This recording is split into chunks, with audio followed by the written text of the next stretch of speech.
que se informara más sobre este asunto que se trató el viernes, muy penoso, pero vinculado, según nosotros, a un acto de corrupción. Y se entendió mal o no se dieron todos los elementos, porque hasta hubo un manifiesto que firmaron personalidades que siempre, también dicho sea de paso, están en contra de nosotros. Son los abajo firmantes en todo lo que significa cuestionarnos, porque es un grupo que se constituyó durante el periodo neoliberal. Ahora que dan a conocer el manifiesto, alegan, fíjense, en vez de meterse al fondo, si hubo o no hubo corrupción, si hay o no hay corrupción, recurren al Instituto de la Transparencia, que es hechura de ellos, para decir: se violó la privacidad. Como si es válida la corrupción siempre y cuando se mantenga en secreto.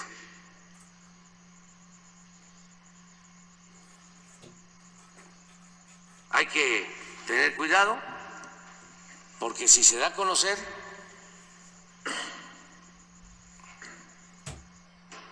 se puede cometer el delito, el grave delito de que se viola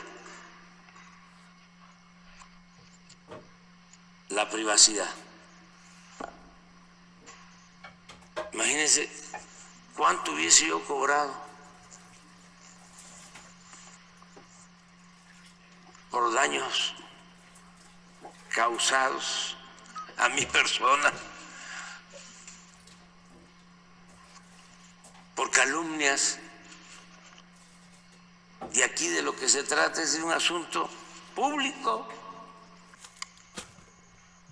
por su nivel de enajenación, considerándose que son de una clase superior.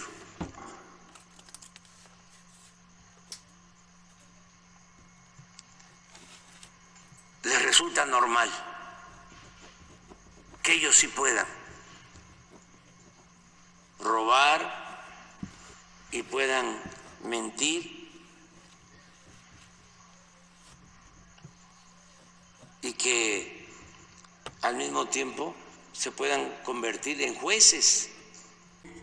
La muerte de un trabajador en Petróleos Mexicanos conlleva toda una serie de prestaciones, en el entendido de que fue en funciones y que fue un accidente. Es decir, procede el pago del seguro, procede la pensión si hay un accidente. Pero en el caso de que alguien atente contra sí mismo, contra su vida, no procede ni la pensión ni procede el pago del seguro de vida. Bueno, pues hubo una reacción muy fuerte a partir del viernes que dimos a conocer esto. Los grupos de derecha, los adversarios del régimen, se vinieron con todo, y bueno, pues esto nos obliga a dar más elementos, a aclarar más cómo estuvo este asunto del fallecimiento del esposo de la señora Casar. Primero decir que El fallecimiento ocurrió el día 7 de octubre de 2004 y a las pocas horas de que sucedió el lamentable suceso trágico, se presentaron familiares,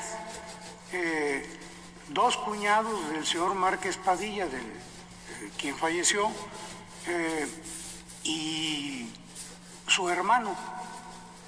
Entonces se presentó el señor Juan Rebolledo Gout, cuñado del señor Márquez Padilla, se presentó José Ignacio Casar Pérez, hermano, también cuñado de él, del finado, hermano de la señora Casar, y se presentó Federico Javier Márquez Padilla, hermano del finado. Y hubo conocimiento de todo el proceso prácticamente a las pocas horas de que sucedió el asunto. El viernes pasado yo escuché, pero además fue en muchos programas de radio, que la señora Casar señaló que ella pasaba de víctima a victimaria, ¿sí? Que ella había sido la víctima de todo esto y que se había enterado, se estaba enterando de que la muerte del señor Márquez Padilla obedecía a suicidio. Bueno, pues yo creo que empezaríamos a aclarar, primero dando unos datos adicionales. El señor Márquez Padilla entró el día 1 de junio de 2004. El 24 de ese mes recibió un crédito de 447,000 pesos, un crédito sobre nómina, y el día 30 de ese mismo mes, antes de un mes de haber llegado, un crédito por 268,000 pesos para adquirir un vehículo. A partir de ahí, él entra como coordinador de asesores del director de administración de Petróleos Mexicanos. La señora Casar en ese entonces era coordinadora de asesores del secretario de Gobernación. Bueno, pues prácticamente al día siguiente del fallecimiento, el fallecimiento fue el día 7 de octubre, el día 8 de octubre, el agente del Ministerio Público hace un peritaje donde señala suicidio. La investigación se abre por homicidio, pero ya al día siguiente ya hay evidencias del perito de que se pudo haber tratado de un suicidio. De manera que esto da pie a una investigación que se lleva aproximadamente 4 o 5 meses. Esto ocurre el 7 de octubre y en febrero ya la Fiscalía da a conocer el dictamen de cierre de ejercicio donde no hay homicidio, sino que lo que ocurrió, nadie privó de la vida al señor, el señor se quitó la vida 5 meses después. Pero es importante decir que la señora Casar, el día 15 de octubre, el día 7 fallece su esposo, el día 15 de octubre ya solicita la pensión y el pago del seguro. Y una cosa curiosa o poco usual, Petróleos Mexicanos, los funcionarios de aquella época, no Petróleos Mexicanos, como dice el presidente, pues no tiene la culpa Petróleos Mexicanos, los funcionarios le pagan el primer cheque de pensión ese mismo mes, el día 29 de octubre. Fue algo muy rápido, fallece el 7 de octubre y el 29 ya ella recibe el primer pago de pensión. Y el 19 de noviembre, un mes, 10 días después, recibe el pago del seguro. ¿A cuánto ascienden estas cantidades? Bueno, en el caso de las pensiones, hasta la fecha en que se cortaron, que fue en febrero de este año, 31 millones de pesos por pensión, a razón de 125,000 pesos mensuales, y el seguro a razón de 17,600,000 pesos que recibió la señora Casar, sin que se esperara al cierre de la averiguación. ¿Qué era lo que tendrían que haber hecho en Petróleos Mexicanos los funcionarios anteriores? Esperar a que se cerrara el expediente para que quedara claro las causas de la muerte, sobre todo después de que el perito al día siguiente ya tenía evidencias de un posible suicidio. Bueno, no fue así. En Petróleos Mexicanos le dieron las facilidades, prácticamente le pagaron de inmediato y al final se cierra el expediente con la determinación de que el señor se quitó la vida, fue un suicidio y por lo tanto no procede ni la pensión ni procedía tampoco el pago del seguro.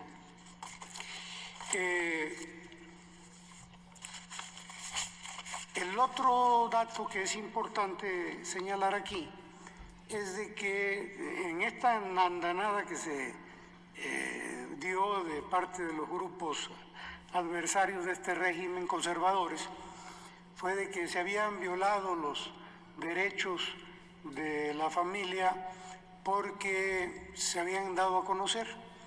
Quiero leerles una resolución del Instituto Nacional de Acceso a la Información que tiene que ver con resoluciones del Pleno del INAI sobre la publicación de carpetas de investigación a cargo de la Fiscalía Especializada en materia de combate a la corrupción. No les voy a leer todo el texto porque es largo, pero sí un párrafo que lo dice todo. Dice, no obstante, la mayoría del Pleno del INAI resuelve revocar la clasificación de la información con fundamento en el artículo 112, fracción 2 de la Ley de Acceso a la Información Pública, y entre paréntesis dice, no puede reservarse información relacionada con actos de corrupción, se cierra el paréntesis, porque de acuerdo con información periodística o declaraciones de autoridades distintas a la ministerial, los asuntos se relacionan con actos de corrupción. De manera que la propia ley del INAI señala, el propio resolutivo del INAI del Pleno señala que no puede ser clasificada como reservada.